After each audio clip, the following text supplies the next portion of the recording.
नमस्कार श्रोता बंधु मु कवि रमेश चंद्र साहू आपण को आज गोटे नुआ कविता सुनैबी। आम ओडिशार विश्व प्रसिद्ध कोणार्क को लेकिन सची राउतराय मायाधर मानसिंह समेत अनेक कवि चमत्कार कविता सब रचना कर मुझे कोणार्क को लेकिन आज गोटे कविता परिवेषण कर कवितार शीर्षक कोणार्क। पथर महाकाव्य डेणामेली उड़े सतयबा समुद्र छाती रे प्रीतिर स्तबक केते कला कौतुक विपन्न उल्लास झलमल खरा अबा जह्न आलुओरे किए हसे लास्यमयी खिली खिली समयर श्रवण प्रांतरे बिंची बिंची बालुरे फगुण छबिल आटप पाहांतिया कुहुड़ी घेरे परिव्याप्त खियालर उजुड़ा पागोड़ा केते बढ़ेईंक स्वप्न प्रजार शुणी तपी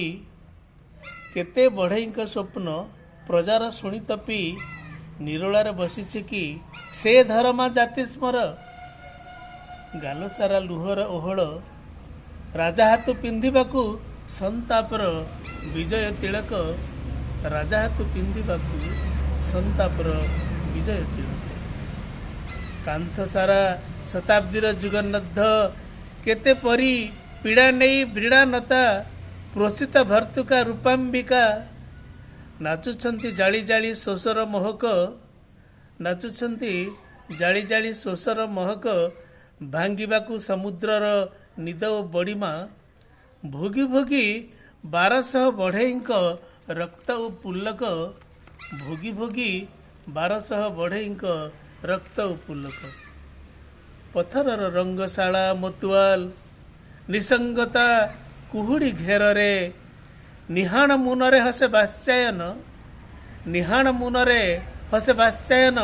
प्रतारणा विषर ज्वालारे चुना चुना सिंहरण वांछित कुहुक चुना चुना सिंहरण वांछित कुहुक झुंटी केते इतिहास नाली आखि भोक निर्जन रे शुभे कहा पादर घुंगुर निर्जन रे शुभे कहा पादर घुंगुर पुछिबाकू ए जातिर आखि लुह गोपन रे हृदांतरे रात्रिपणतरे निर्विकल्प जोगी परी छलनार क्षत निर्विकल्प जोगी परी छलनार क्षत बालीर फूलरे गुंथी केते दीर्घश्वास बालीर फूलरे गुंथी केते दीर्घश्वास। नमस्कार, धन्यवाद।